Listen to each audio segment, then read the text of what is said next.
Hello? Oh, I got his ass now. You have to be fast in the track. I hate that guy. This race could change the rest of your life.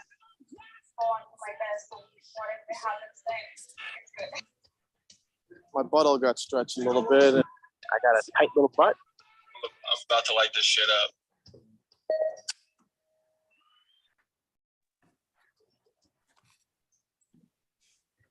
We're good?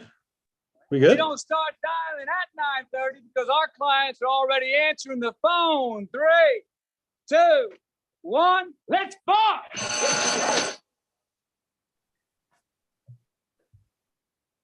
I think we're good, T. We good? I think we're good. You know what I just did on my story? I was just posting a story on my account, and I put Coffee Chatter as live, and then when you add music and it has the little tag thing that shows the song. Yep. I didn't even notice it was over top of my caption, so now it's just posted just look like an idiot. Are you gonna take it down and repost it? No, because it's gonna be a whole thing, and we're on air. I'm just gonna run it.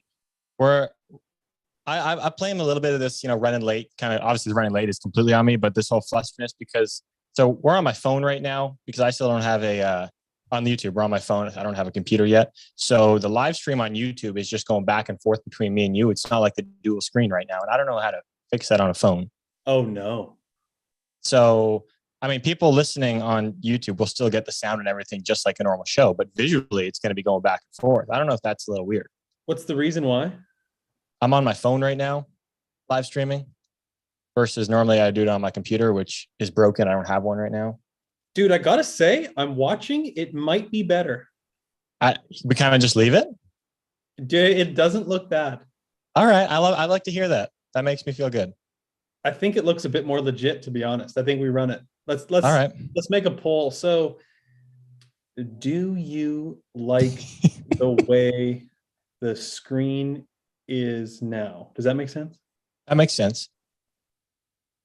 Run the poll. Do you like the double screen better? Post. We'll run it. Let's see what happens. I think we're onto something here. This could be the new format. I don't know. Maybe I accidentally stumbled upon something good here for us. The show 158 Chatter Radio. Boy, it's been a long time since we've been on Chatter Radio. It has been a while. I feel like we've just had so much stuff going on in the BMX world the past couple of months with races, a couple guests that we wanted to have on, and then obviously the races being the World Cups. That was huge. Took a little breather once we got back. So it was a big couple months. So it's been a while, but I'm looking forward to just having a little more of a laid back. Let's just chat. Here's some BMX. Here's some bullshit. The normal.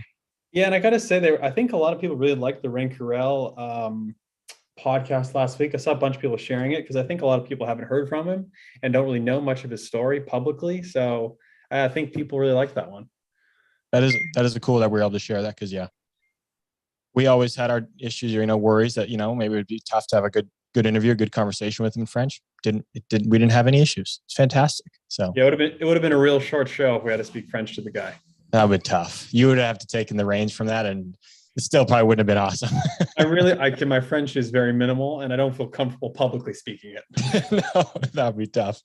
But it's always a good sign if we get messages from other racers that say hey, really enjoyed that one. Awesome having Jeremy on. That's normally a sign that it was a good show. That is the ultimate compliment. Whenever you get complimented from your peers or other racers, that's the ultimate compliment. It's huge, eh? Huge. Show 158 presented by ProGate Europe, presenting sponsor of the show. Winning starts the great gate. Everyone knows that. Elise Willoughby doubled up in Akron. Is it Akron or Akron? Akron. I go Akron. I think it's Ohio, Akron. Just outside the great city of Cleveland. So Elise Willoughby, ProGate Europe. Winning starts with an awesome gate. She was popping them off. She was popping them off back in that not old school, but back in that Elise form that we're waiting to see this year. I feel like so. Yep. That's cool. was a big weekend for both our countries. Obviously, Canada Day on Friday. So happy Canada Day to all our Canadian friends and listeners, and 4th of July yesterday. So yeah, happy 4th of July to all our American friends and listeners. Dude, I got this hat, this US hat to celebrate 4th of July. It is just the best fitting hat I've ever had.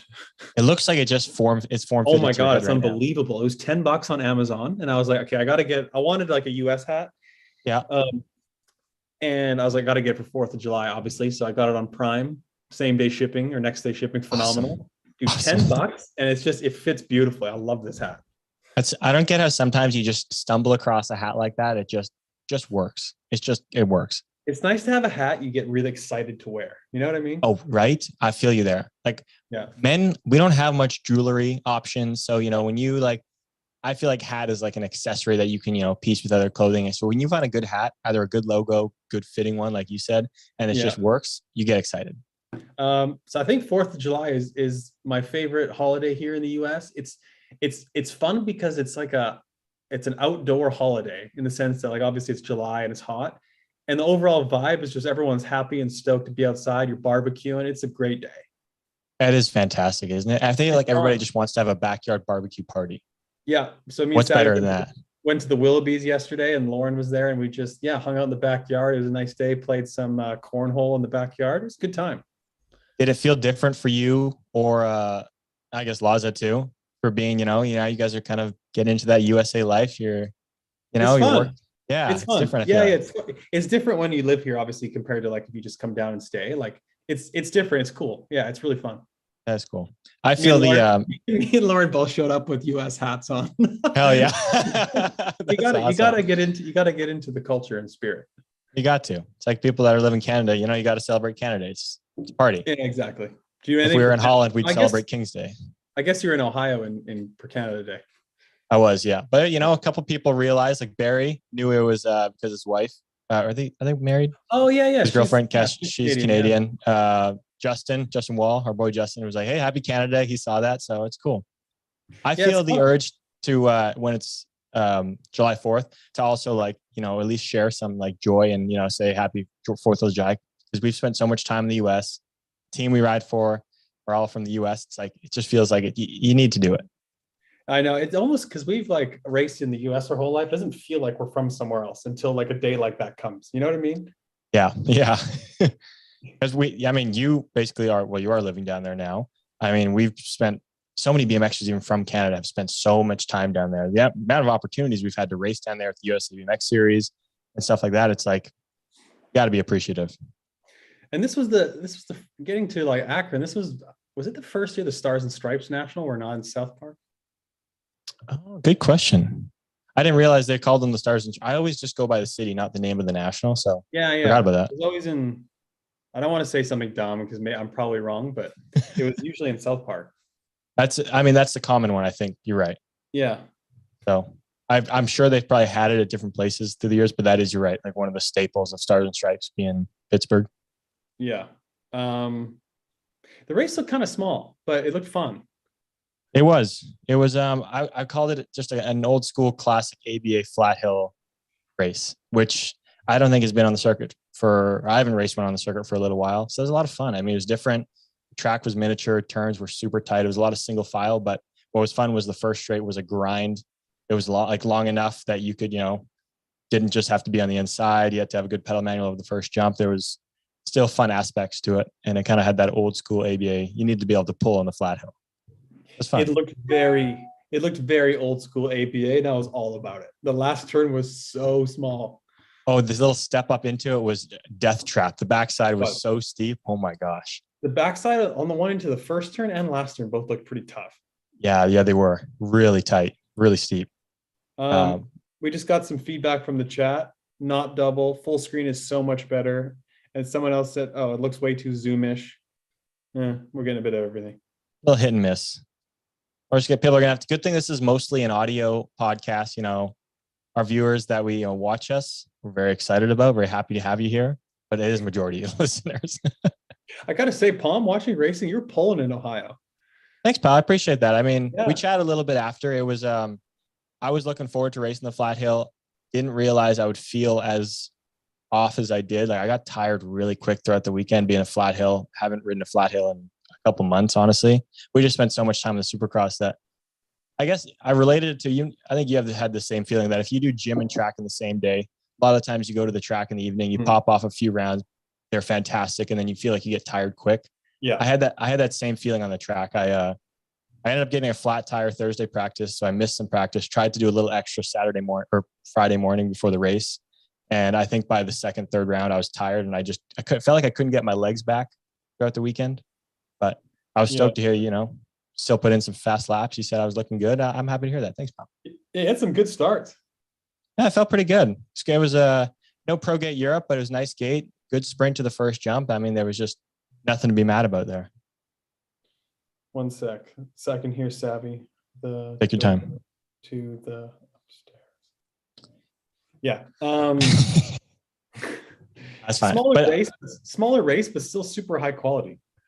Yeah, I think so. It was like, I think in the women's class, I had a couple racks. Us, we had 4 racks of 7 and 8, with 29, 28 riders. Still some of the US guys that are here, like Isaac, Jack Davis, obviously Josh lives here. And then still some of the top US guys too. Cam Wood, Corbin just doing Corbin things. He's just a staple on the circuit for years to come. He's like a Sylvan here. Bullshotting races for the next 10 years in the US. I laughed at your tweet about it. That was just hilarious. He's going to be. He is though, honestly. He's just a fucking machine, especially on the US tracks. Seriously. It's just he's people like we talk about what you grow up riding is, you're always going to be good at. He's going to be good at that. It's like like growing up racing him, he just won everything in the US, especially. Dude, he could just like accelerate like nothing and just pull away from people, no worries. It's crazy. Like he just made it look so easy and would just pull everybody all the time. It is wild how there's some guys that can do that, isn't it? Just wild. Like me and Connor caught up when we were 15, 16 and started beating him a bit more. But like growing up, man, it's crazy how good. I mean, good he was, but still is obviously. But I've just always been in awe of that guy. Yeah. I mean, everyone loves his style, loves it around the track, but sometimes you forget he does have pull. Like obviously he wins races, but he makes it look effortless. Don't forget that flat hill. He's got some pull. Yeah. When he wants to, he's got pull. Hell yeah, he does. Josh McLean rode great too. Like really, obviously he's a title threat, but he looks hungry for the title this year, like super hungry. I was going to say that, yeah, he's also somebody that's somebody who can just pop them off on the flat hill these days. Like, I feel like he did it. Well, I mean, in Okahili, he was fast. I don't think he did the whole shot, but he still won the race. But he has that speed down the first straight now, man. If he puts it together in the main like he has a few times, it's insane. He's real quick. Yeah, so it'll be interesting to see him, Corbin, Isaac, some other guys like get ready for the end of the year US title. Yeah, it'll be fun. I feel like it is so different going into the year end now with the 2 guys that have won the title for the past 5-6 years aren't going to be competing for it. First person not on a chase is going to win a title in like a long time. Like, I mean, Joris, we just don't, I don't expect him to do that many US races still. We don't know, but yeah, it's going to be crazy if neither of them are up for the title. And it's just, it's exciting for everyone watching because who's going to grab it? Who knows? Yeah, I think, there's going to be a first time title winner. And there's going to be a bunch of guys going for the title for their first time. And one of them is going to win it. It's going to be sick, isn't it? Yeah. Like, who knows if Neek comes back and wins some more? Like, who knows? Oh, I didn't even think about Neek. Yeah. Or like the 4th guy. Sylvan even. I don't know. Like, who knows how much more they're going to race in the US, but if they do come over and race some more, like they could very much be up for it as well. I don't know. I'm thinking like, so we got Corbin, who's probably going to be in a good position for it. Isaac's going to be in a good position for it. Josh, Neek, Sylvan, 5 guys at least right now. Mm-hmm. And that's going to be good. Yeah, it is going to be good. That's going to be good. Elise was, I won't say back to her winning ways, but looked really dominant in the mains both days, especially because first round on Friday, I think she got like 3rd or 4th. And I was thinking, oh, wow, maybe she's, not feeling it. But yeah, ended up really putting it together in the main both days. It's impressive. I feel like she's coming back around. I mean, coming back off those injuries that I think she had earlier this year, she's taking some time off, doing other things, a lot of traveling. It feels like she's back in race mode. And she's just so dominant. We've always talked about on the small hill, like her power to weight ratio is insane. Obviously her form is good. So when she gets on these tracks, it's like, who's going to step up and beat her? And I think Felicia is still climbing back from her injury. So, I mean, a good time for Elise to step in there and put a couple laps down. It's funny. I actually forgot of that. Felicia's still kind of coming back from her injury too. Yeah, I spent some time, like obviously in the Answer BMX S squared Claiborne pits, get yours today. Just hanging out with her and Jack Davis actually, but I was talking to Felicia, and it sounds like she's still coming back. So like, she doesn't feel like she's 100% yet. Still like making gains in the gym, getting back to where she was. All that power still coming back around. So I feel like, especially, I mean, come World's time, I think she'll be in better shape even than she was here. Side note, Jack Davis, he was riding great. I like watching Jack ride. He's a little, like not a little, he's a beast. Guy is a thick, he's a strong dude, eh? Yeah, really good rider. I mean, cool dude too. Like got to talk to him a bit in Tulsa and stuff. And I hadn't really talked to him before, but I like watching him. I like watching him ride. Yeah, it was the first time I got to really meet him, actually hang out with him. Obviously I met him before, but actually get to hang out and chat a bunch with him. It sounds like Sam has really stepped into the Australian coach role like already. So I think like Jack is already like working with him, and it sounds like things are really good for Jack and whoever else is using him, because he was looking good there. Should we talk about the note you made under Akron about two specific riders? I have no idea what you're talking about, but I'd love to hear. Okay, so I didn't know if we should just cold call these two people, because I think we shouldn't cold call them. Because we won't, but that would be some entertainment. So what the hell's going on here? So there was a little bit of something going on between Felicia and Ashley Verhagen. Practice Saturday morning. It's the early practice now because they don't do amateur practice. It's just like men and women warm up, basically. Whatever, 8:30 in the morning. I mean, first of all, that really sucks for the amateurs now. It does suck. Yeah, it really does. And even for us, it's a little early. Yeah. But anyways, I saw one of the laps. It looked like Verhagen really like gave Felicia the business into the first turn. It looks like Felicia was chilling, and I think Ashley cut her off pretty good into the turn. Yeah, like morning warm up. I didn't see the full thing. I was kind of like glancing. I was like, oh wow, and then whatever. Nothing happened of it. I don't think anything happened. Come main time though, Felicia is in second out of the first turn. Verhagen is in third. Verhagen went under Felicia in the second turn, and I don't know if they bumped. You saw it. She went under pretty. I don't know if it was that aggressive. I really couldn't see. It was pretty aggressive, yeah. Was it pretty aggressive? Okay. And then so it must have given her a bump. And then they come across the finish line. Felicia gets second. Verhagen gets third. And somebody told me this part, that Felicia just turned around, flipped her the bird. And then when you're slowing down, it's a pretty long straight to slow down. I'm like the end watching whatever. As they're coming to slow down, I see Felicia look over and just say something to Verhagen like, I don't want to put words in her mouth, but it was something to the regards of like, honestly, fuck you kind of deal. Something like that. And like Verhagen rode away. Felicia turned around to go to her seat post. And like, there was some tension there for sure. I mean, if you're yelling at the person after the finish, after a move like that, there's some beef there. I mean, that's just some good old fashioned fun. That was just pure entertainment for everybody that was around the end of the finish line there. You almost like to see it because it's cool to see how passionate and like how much it means to riders. Yeah, it's true. I mean, when it's not happening to you, you love to see it. But also it's sport. Like, people do moves that other people don't like. People are going to take offense to it, get mad, make it personal because it feels like it's personal.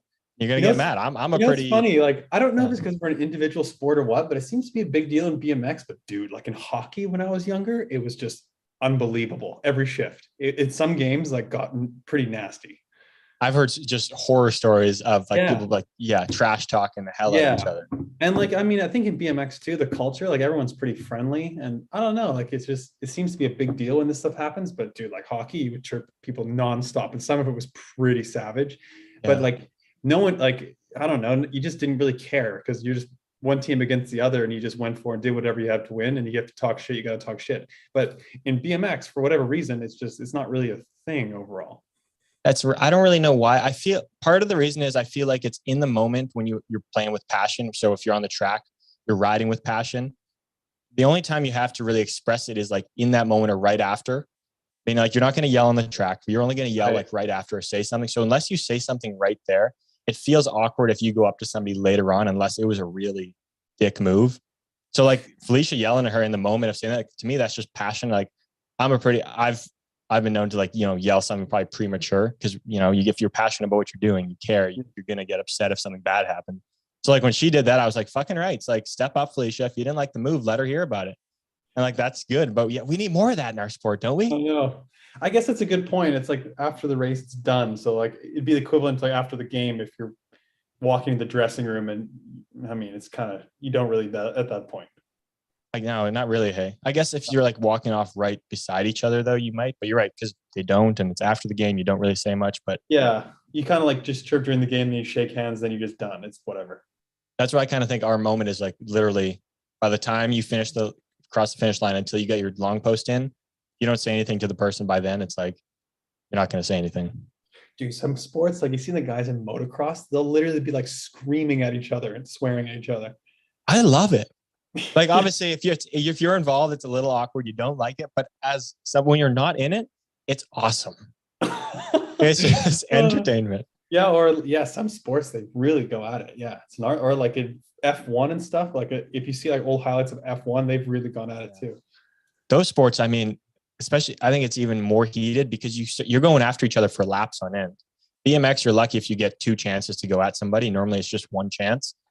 And yeah, Formula One, motocross, it's like laps over laps. You're going at each other, so it's like that intensity just increases more and more and more. It's like, yeah. Yeah, but you kind of like to see it, you know, good passion, ladies, good passion. I love it. I think it's, it's part of sport. It's cool to see. What were with the go-kart things at Akron?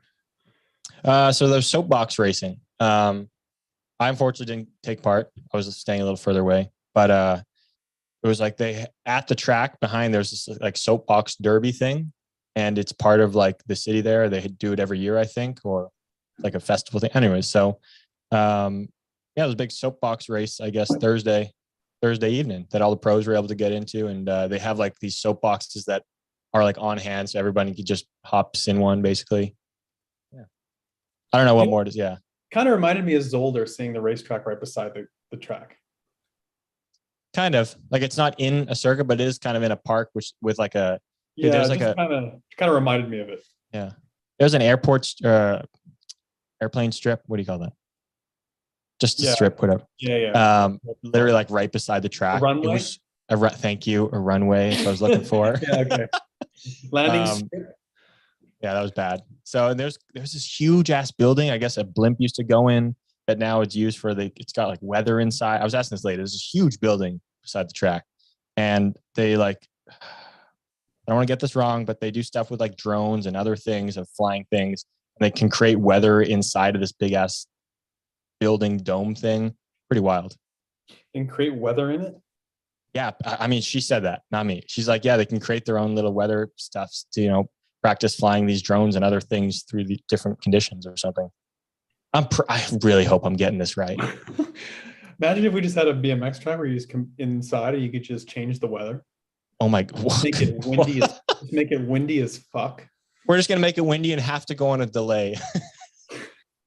Okay. So we really do though, slight change of topic. We really do need to clean up post-race Instagram. The done and dusted one has got to go.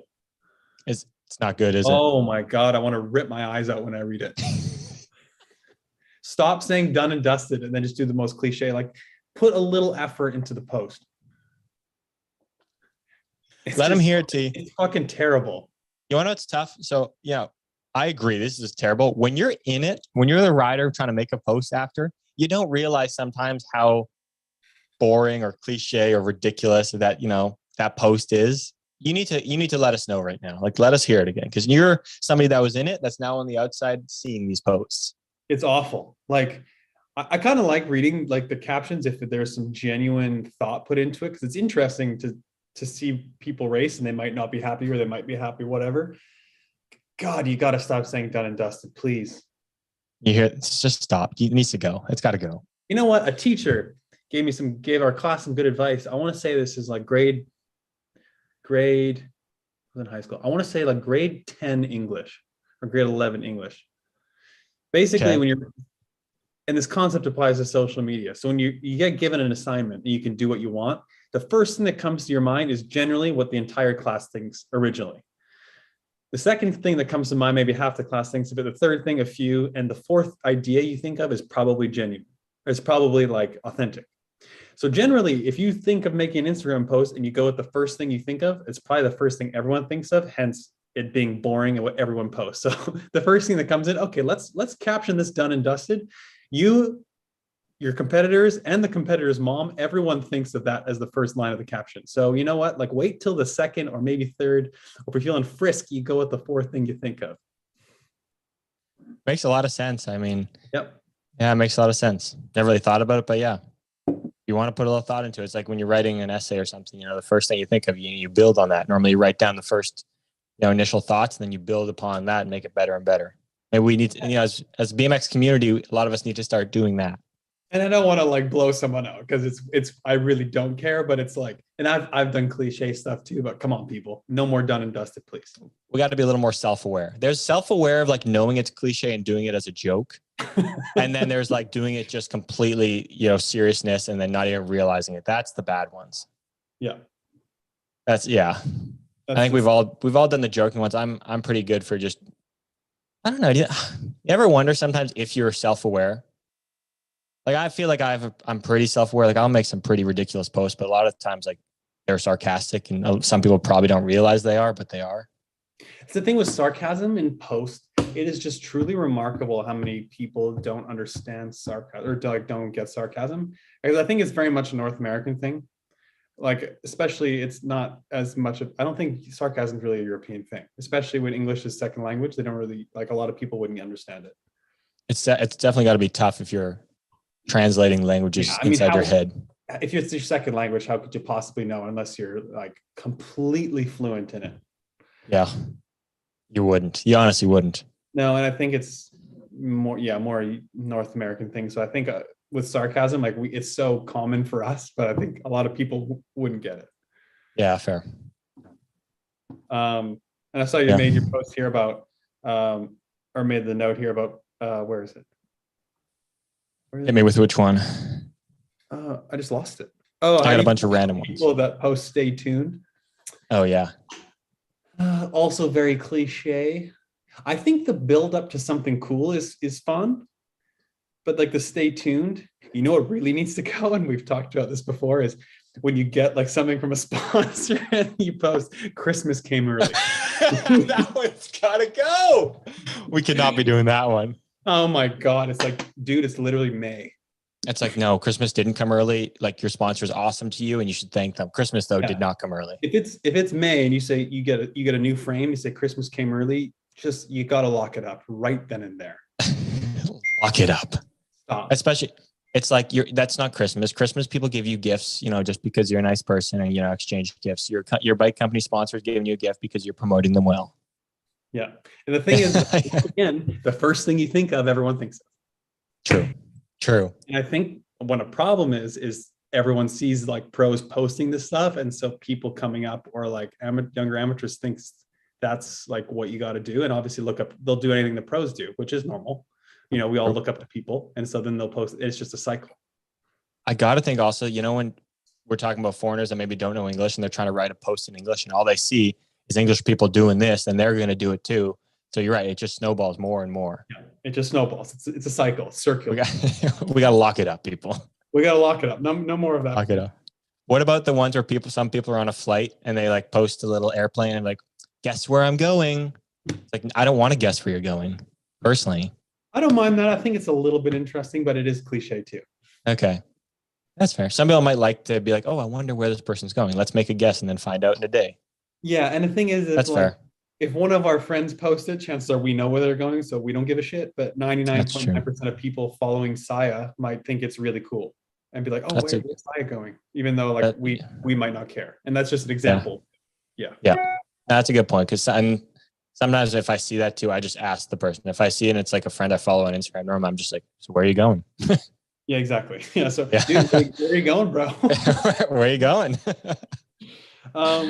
In regards to some gossip, so how last week we left off that 15 and older riders from the Dutch Federation aren't going? Correct. I've heard from my source that some may be going anyway, like from the national team or close to the team, and there might be some ramifications for it. First of all, love to hear they're going their own. I don't know if this is true, but this is what I've heard. do we know what kind of what are ramifications in this terminology this time right now? Okay, let me read my text from my source. Okay, secret source. We need a name for this secret source. Yeah, what should we do? What should we name him? The Orange Man. The Orange. It's got to be a cool name. Yeah, it's gotta be cool. That's not cool. Who gets intel? Like James Bond gets fucking intel. 007. All right, we're gonna call us 007. We have a source. Let us call him 007. All right, we're getting stuff from 007 right now. All right, so 007 said, yeah, from a reliable source that some orange jerseys, some riders that are junior on the national team may be racing. Okay. See, it doesn't surprise me. I think we like said this last show. It's like, as the federation, they have responsibility to keep their riders safe, so they pull their riders out. So now it's up to the riders. And I mean, the younger you are, the more willing you are to go take random risks, especially when there's a title on the line. So it's like, yeah, I could see younger guys going, yeah. Yes, just the thing is with federations like Holland, and granted, I'm not sure now. Like I know Jaspers is in charge. I'm not sure how it's run now, but I know with Bass, it was like a military, super strict. You got to get up and have breakfast at 8:30 a.m. You all do the same training, racing, whatever, and you don't have freedom yourself to do what you want. Mm-hmm. So the thing is, if a national team's run like that, and you decide to do something on your own, they might just be like, or if you were to get hurt or something, they might just not fund you. Interesting. I see what you mean.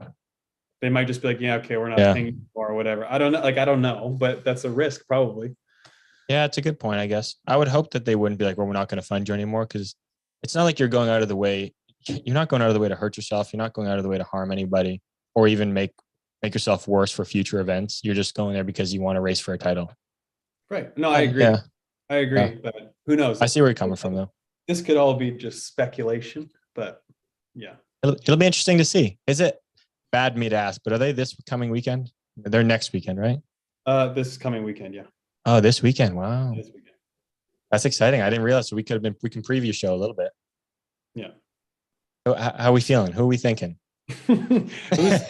So what French guy, like Romaine's not racing. What French guys are racing? Are most? I think I believe Joris is racing. I believe, even though he's 2 kids in right now. Congratulations. Oh, good answer. Good one. I'm calling him. He's gonna be European champ. Okay. Yeah, he's on a hot streak right now. Been riding fast. Yeah, good answer. Good call. Yeah, I think he's running hot. He's made all 4 World Cup mains this year. He just won something else. European Cup? Yeah, just won a European Cup. Yeah, and he won the European champ, whatever their series is. Hey, how's it going, Sav? You're live on Coffee Chatter. What's up, Coffee Chatter? Hi, Sav. Everyone say hi. Yeah, I think, and especially my A, like he's super fast on flat hills and normal tracks. I feel like really powerful dude. I think this is his time to be Euro champ. Yeah, I like the pick. I like the pick a lot. He's been the only guy to make all 4 World Cup finals this year. He's been winning races in the Euro Series. He's trending. He's trending in the right direction for that win. Has he raced a small hill race this year? I don't know, but he's fast as fuck on small hills. Yeah, okay. I could feel like I could name a few Frenchies. Like I feel like Eddie will be a force there. Small hill guy, light power to weight ratio. Yeah, you know what? With Eddie, like he has all the tools to get it done. I just haven't seen him be able to do it. So that's fair. Yeah, on a big stage. I mean, like I know he's won European Cup and stuff. It's a bit different. He certainly has the tools, but yeah, dude, he's crashed so hard so many times. It's crazy. He has. Yeah. He's had some big ones for sure. What? He has all the tools. I think he will break through at some point. I don't necessarily think it's gonna be this weekend. I think some threats are going to be, depending on how Ross is feeling. Ross could be a good threat. Nice, he's pipey. But like a Kai, I think Cedric Booty, just win his national champs. I like his action out of the start. He's got good action. Sylvain racing? I would assume he loves to race. This is championship month. He'll go for all the jerseys. Sylvain's going to get a silver. Just put him on the podium now. It's fine. Sylvain's getting silver. Yeah, pick? Who's my pick? Who's your pick? I have to pick somebody different. I'm going to do that. I'm going to go based off the hill. Are we thinking any Dutchie is going to race it? I'm going to go with no. I'm gonna go with no. What would you pick if you could? Who would I pick if I could? I would pick First of all, shout out Jay Skippers, fucking Dutch national champ. Are you kidding me? Pro Gate Europe, winning starts the Great Gate. Congratulations, Jay. I almost forgot to mention him, but dude, talk about trending. This kid, man, a few years ago, he didn't have as much power and he wasn't nearly as good as he is now or nearly as fast. And now he's like legit top 16 almost every time at a World Cup, Dutch national champ. Like, talk about years and years of work and trending. Hell yeah, Jay. Love to see it. Absolutely love to see it. Someone that puts in the work has just been chipping away. He's had the axe out, just chipping away slowly. Yeah. And like that dude works his ass off too. Yeah, it's cool, man. Hey, really cool. And it's so, I think it's so cool to see a guy like that, like become a top rider, win a title like that in a country like Holland. It's amazing. How much confidence do you think this gives him moving forward? Because I think with huge. how well he's been riding, being in the semifinals constantly, both of them in Papendal, like final in Worlds. Yeah, I was gonna say I wouldn't be surprised at all if he makes a final at the Worlds. No, yeah, neither. So, who am I gonna pick? Who am I going to pick?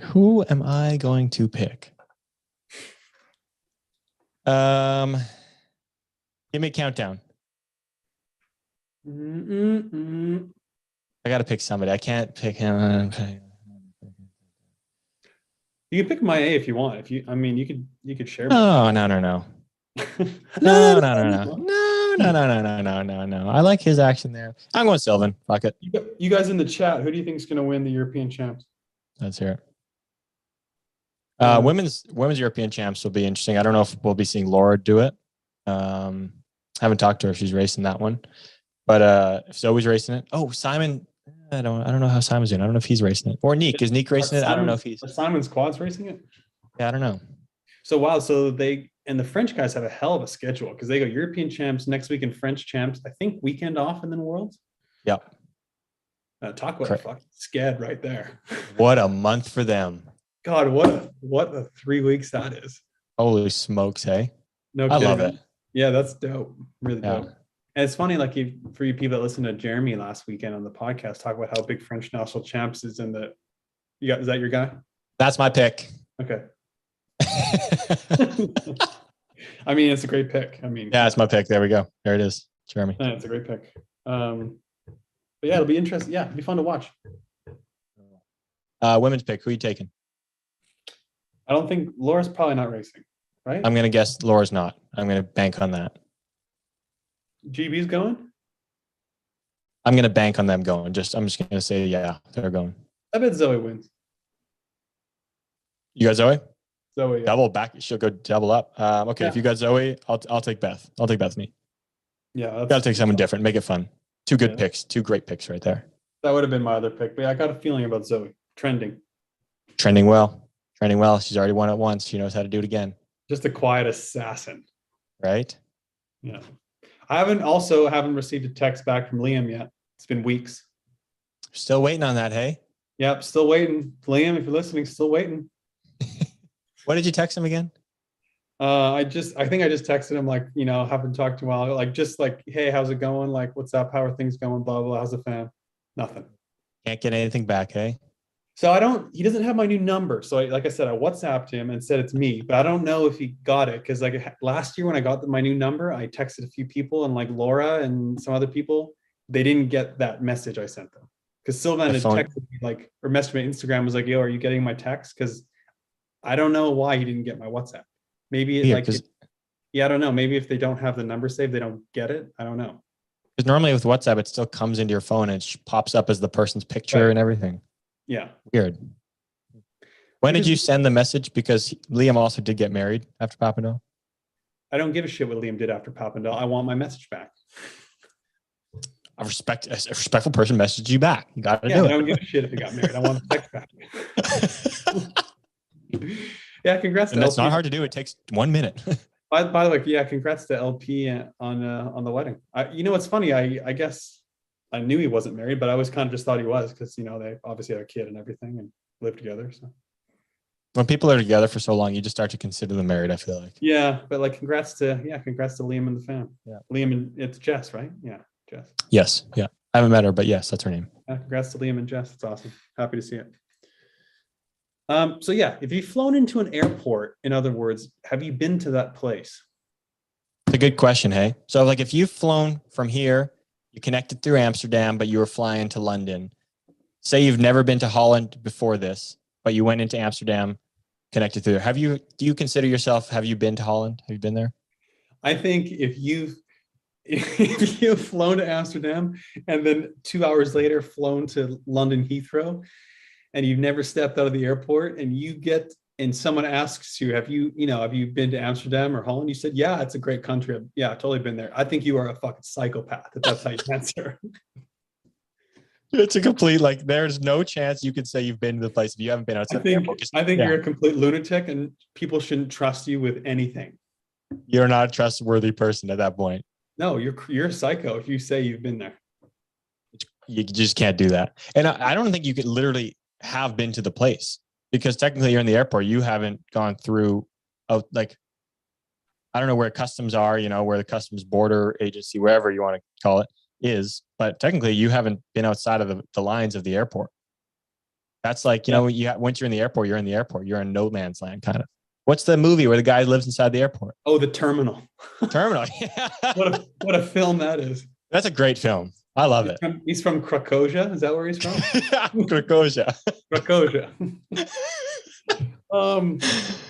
Yeah, no, you definitely haven't been there. And I was talking to someone from Colorado yesterday, and I was like, yeah, they live in the Denver area. And I was like, yeah, I've flown through Denver, I don't know how many times in my life, like wherever connecting to in the US, because it's such a major hub for United, but I've never stepped out of the airport. So no, I've never been to Denver. No, neither. I'm the same way there. Yeah, no. It's funny. I just thought of, so in Vancouver, obviously, when we fly to the US from Vancouver, you pre-clear customs. So you clear US customs in the Vancouver airport. And then when you're in the terminal, technically you're on US soil. Yes. Yeah. Which is interesting. But it's weird because you're on quote unquote US soil, but you pay in Canadian dollars if you go to the Starbucks. I was just thinking that. So you're in Canada, but technically you're on US soil, but yet we still pay for everything in Canadian dollars. So riddle me that one. I've been bamboozled there.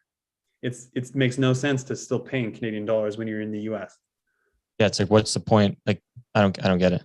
Because like we have a lot of us have different credit cards to go to the US, Canadian, whatever. So it's like, I've been bamboozled. I switched credit cards thinking, oh, I'm in the US now. I better pay in US dollars. And like, I know I'm not in the US, but you're thinking, okay, I'm in US territory. I better pay in US dollars. Nope. Doesn't do that. Doesn't work like that. So then if someone calls you, you say, oh yeah, I'm in the US. Yeah, absolutely not. Absolutely not. I'm in the airport. People would be like, that's where I am. You're like, what the hell's wrong with this kid? What a psychopath. Speaking of flights, let's hear about your world's flight adventure coming up. Okay, so I have to share this one because we talk about, we have the amount of flight issues we've all had is just ridiculous. So I've been trying to book my flight for World since last week. Flights were through the roof when I went to try to book last week. I was pretty frustrated. Like, I got to give it a few days because it just changes randomly sometimes. Yeah. So I was given a few days. The price wasn't changing. I was like, I don't know how I'm going to get to Worlds. Like, I'm not going to pay $3,500 for a flight. Like, I was looking for my flight from the way home from Paris to Vancouver. Just outrageous. It was like I would pay like $800 to get to Paris, and then the return ticket was $4,000. And I was like, in what world am I going to pay $4,000? I could pay $3,500. Yeah, it was like, it was a joke. Like, something feels like it was wrong with the website. So I was like, this is ridiculous. But I remembered, I don't know if you know about this kind of hack, but if you book a multi-city trip ticket, so you book it like a ticket that goes from here to Paris, Paris to Vancouver, Vancouver to like San Diego. Yeah. It randomly, I could get the ticket for $2,000. Like, it was just cheaper. I was on all the same flights, and I was actually adding a third flight, and it was $1,000 cheaper basically than my other flight. So this makes no sense why this happens. It's unbelievable, isn't it? So this is a hack for all you out there. If you can do this every now and again, just do it. Like, you just don't get on your other flight, or you just cancel it after you've landed and back where you need to be. So anyways, I'm trying to book this ticket. Every time I go to click submit and purchase the ticket, like an error code comes up, and I'm like, what the hell is going on? So while I was in Akron, I was trying to do it. I phoned Air Canada. They were having the same issue on their end. And they're like, oh, maybe the system's down. Like, give it a few days, try again. And if it doesn't work, call back again. So I get home on Monday. I'm like, okay, time to book my ticket to the Worlds. I got to do this. Same issues happening online. I'm like, you got to be shitting me. Like, prices have already gone up $200 at this point. Yeah. Frustrating. So I phoned them and I explained the situation, and Air Canada's having issues right now. So the guy I was talking to sounded like he just started working for them like yesterday. Poor guy, just thrown into the absolute snake pit. Seriously, I felt bad for the guy. Like me and him It's were not just his shooting the fault. shit a little Yeah, bit. it's not his fault. No. And so I'm like going through this all with him, and I don't tell him about the hack, but I tell him I'm trying to book this multi-trip ticket. Yo, dude, I hacked your guys' system. Yeah. The funny thing is, like, he doesn't realize what's going on, but I know in the fact that in the background, he's doing the same thing I'm doing on the computer, because they obviously can, like, they have people that can probably override the system. But I know for a fact what he's doing, the steps he's taking is exactly the steps I'm taking on my side to do this. Yeah. So every time he goes to press purchase for me, it's coming up the error. And he's like, okay, let me put you on hold. I was on hold like 10 times. So he was doing stuff in the background. He tries to book a return ticket for me and then book a separate third flight. I'm like, in my head, I'm like, well, it's not what I want, because I know it's going to be too expensive. Like, dude, between us, like, just don't worry about the third one. Yeah. So no, legitimately, we get to a point. I was like, at the end of the day, bro, I don't mind just taking the return ticket if you can give me the price that I'm seeing on the multi-city trip. And he's like, okay, let me talk to my supervisor, blah, blah, blah. He comes back to me. He's like, all right, I've got my supervisor to override the system, give you this return ticket for this price. He's reading me back all the details, giving him my credit card. He gets to the final detail of the return ticket home, and he's like, it was 1 day off. And I was like, fuck, we got to restart this whole process. Oh, so I was like, no, buddy, it's not like August 3rd. I need to come home on August the 2nd. Like, that's when I'm flying home. And he's like, well, my supervisor overrided the system one time and he will not do it again. And I was like, I beg your pardon. What do you mean he won't do it again? First off, I'm not the one who just made the mistake on the date. The mistake was on your end. Okay. It's one of those moments where you just feel your blood boiling. I was fuming. I literally started going off on the guy. I'm like, I am sorry. Like, I'm not trying to get mad at you, but I am the customer here. I did not make any mistake. I've said the proper date the entire time. The fact that you guys just made a mistake on the date, and now you won't do the same thing. You won't offer me the ticket that you just said you would offer me because you guys made a mistake is ridiculous. And I just like basically went off him for a little bit. And he's like, I'm sorry. Let me go back to my supervisor one more time. So he puts me on hold again, goes back to his supervisor, and it's like, all right, I got my supervisor to override it just this one more time. Let's make sure we got it all right. What a miserable old supervisor. That's your job. Unbelievable. So I literally spent 2 hours on the phone with this guy that unfortunately was a newbie in this situation, trying to get this ticket for a reasonable price, because obviously I could see it online, but I couldn't press purchase. What a mess. Oh my God. So you got it though, right? I got the return ticket. It's still like $2,300 Canadian, which is insane for an airplane ticket. It's funny. I mean, well, not funny, but the price of fuel obviously it's insane. So that's going to drive up plane costs. But I just got an email from Air Canada saying they're doing like half or a quarter of the flights right now they usually would for the summer because of all the layoffs they've had to do with like the mandate still in place. Oh my God, what a nightmare. It sounds like it's just insane. Like flights are being canceled left, right, and center. What a joke. Seriously. What is Air Canada? What are they doing? I don't know if it's Air Canada, is it the government? I don't know what's going on. I think it's our government. Yeah. Our government, which is causing the problems. Yeah. Okay. And then, so I was in Toronto, the amount of bags that are just sitting in baggage claim, insane. Vancouver, same thing. Like, I'm talking, there's just rows and rows of people's bags that are just sitting there.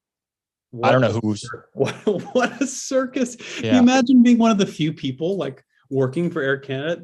You're just living in a nightmare because you can't, like, it's obviously not the workers' fault. Like, the people on the phone lines obviously are just doing what they're doing on their script. They're being told what to do. It's not their fault. They probably have people yelling and going irate at them. And like, so the funny part was when I was on the phone with this guy, once he got a supervisor to quote unquote override the system the one last time, we both just laughed to each other, and like, he's like, do you want me to read this back to you one more time to get it, make sure it's right? And then we just laughed, and I was like, you know what, at this point we probably should. It's funny, like when you got to make those calls to, like, you got to call the bank, you got to call like the government, you got to call like one of those companies, you just got to like dedicate an hour to it. You got to spend so much time. You just like, you're dreading it, you're like, okay, I'm gonna fucking call him right now. And then you gotta hit like 4 different keys through the automated system to finally get to somebody, and then you gotta wait on hold, and it's just a whole thing. It's unbelievable. The phone lines were so backed up when I went to phone them the first time. I phoned them like 2 times back to back. It's like our phone lines are so backed up, we can't even put you on hold. And it's like, you need to call back another time. Because normally you just wait in the line, and if they were so busy, crazy. You know, like companies like Instagram and stuff, and I found this out recently, they don't even have helplines. I guess because you'd think, okay, logically they would, but they literally can't because they have like billions of users. I guess it makes sense. They would get so many calls. You imagine Instagram had a helpline? Just picture No. that. Just picture however many 2 billion users of the world. I don't even know. Oh my gosh. Yeah. Like, how would you? It's just impossible.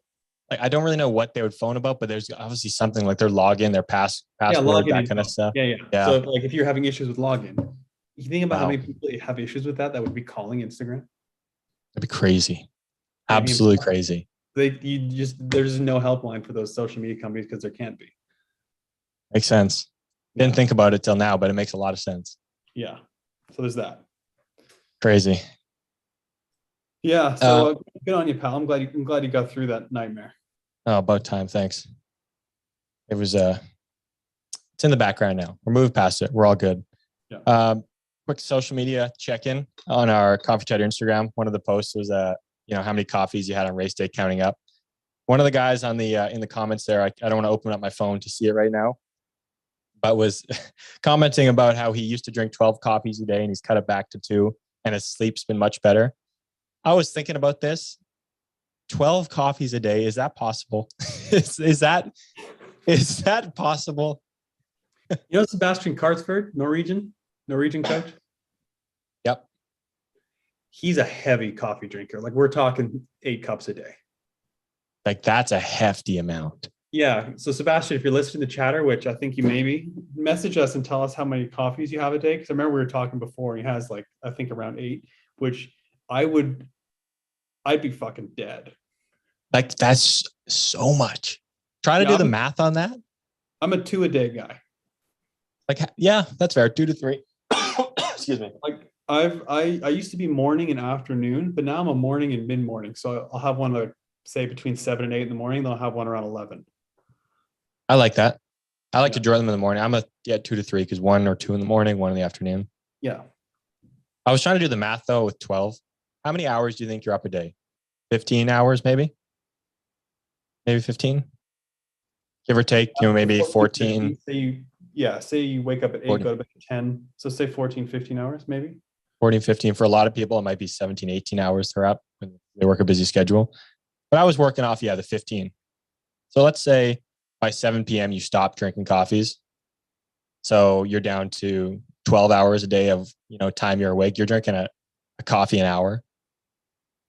That's a lot of coffee. The engine is just running hot. You are just running on per all day long. It is just lean.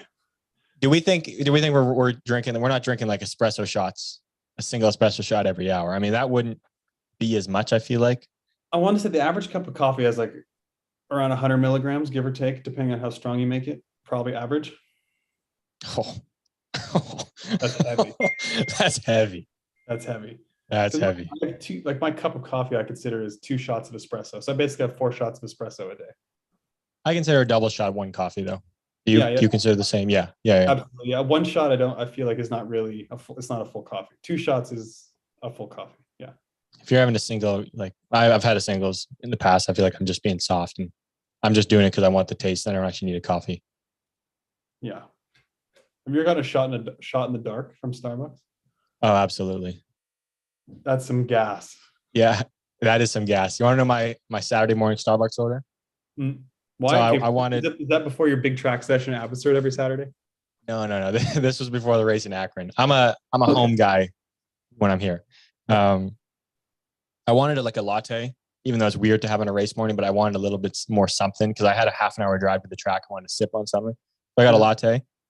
And I also ordered a double shot espresso in a separate cup so that I drank a little bit of my latte, get the milk out of the way, and then just poured the double shot into my tall cup. So I basically got a quad shot latte in my cup. It was fantastic. Oh, it was good. Hell yeah. It's already a little milky Starbucks to begin with. So, I had a little kick to it that way. It was much better. Yeah, you got to get the gas going. Yeah. We have a game today. I didn't have a game today.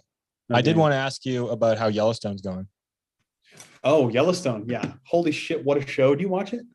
So this is, yeah, I watched this. I suggested to you a long time ago, but I think I knew the first episode was a little violent. So I didn't think it was something you might be into, but you're into it, hey? It's pretty intense. So have you seen Sons of Anarchy? I've seen it. I haven't watched the whole thing, but I've seen it.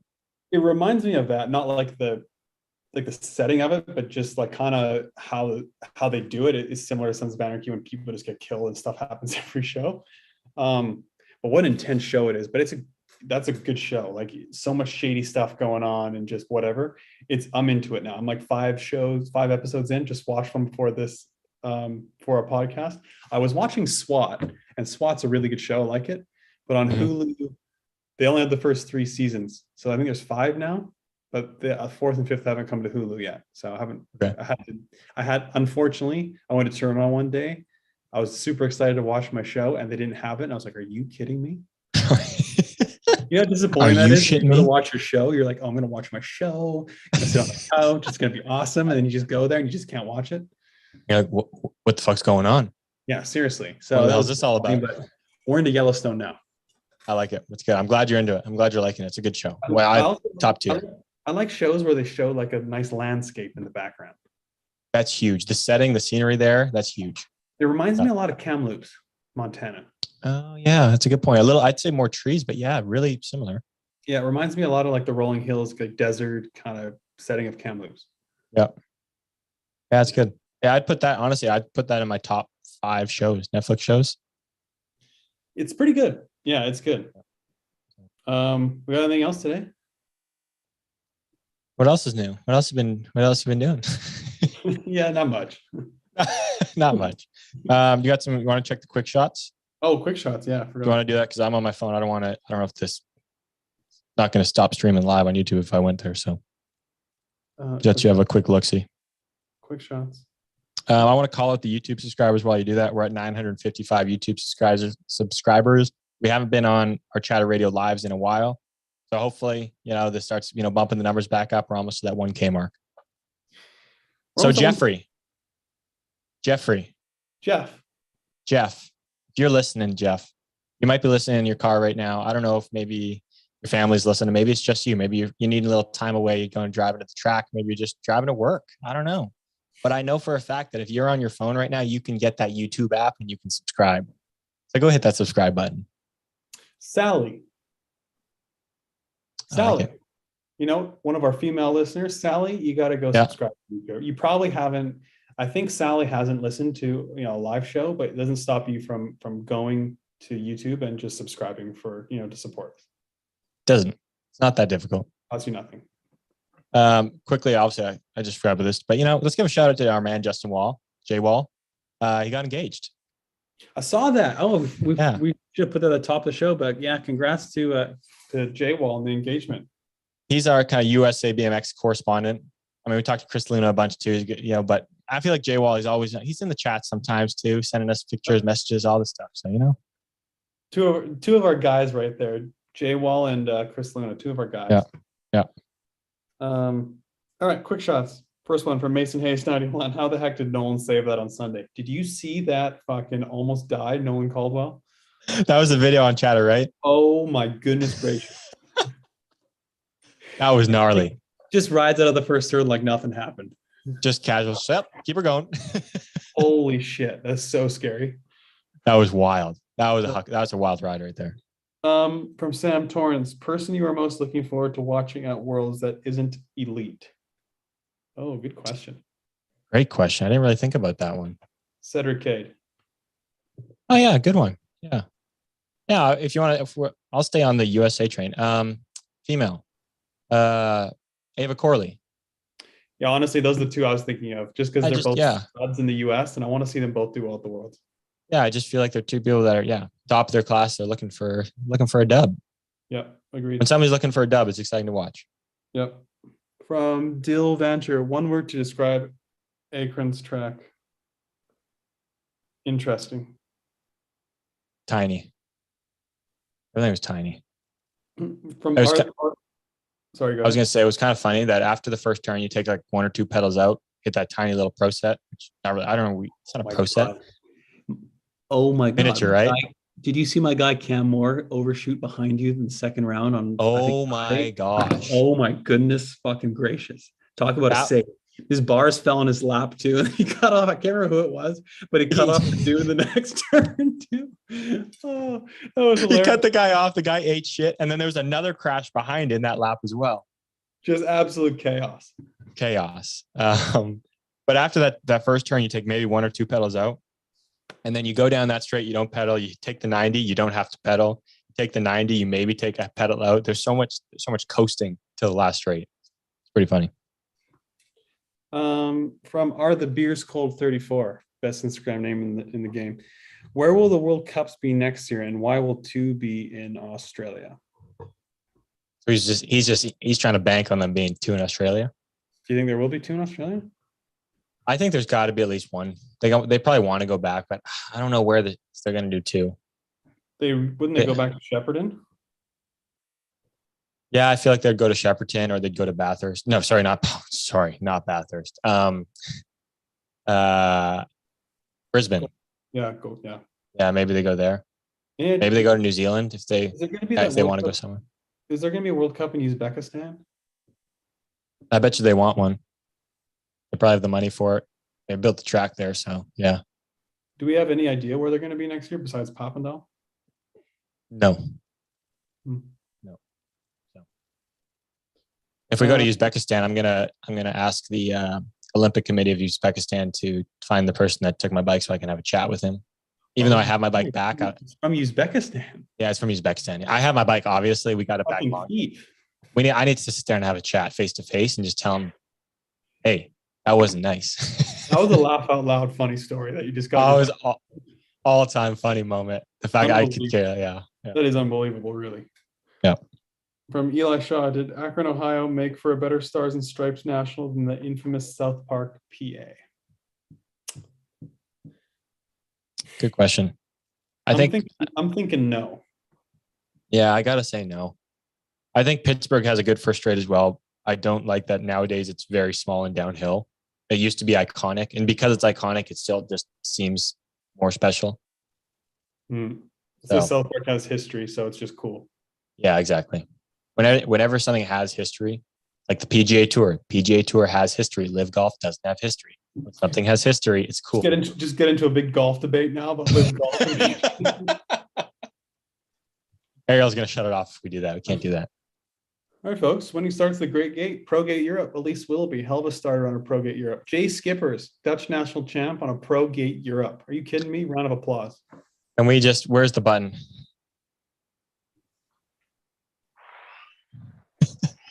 Little late, but hey, awesome to see. You love to see that. Great guy. Great guy, works hard, loves the game. Pro Gate Europe. Get yours today. All right. We shall see you next week. Thanks for listening, everybody. Snap on green. Snap on green.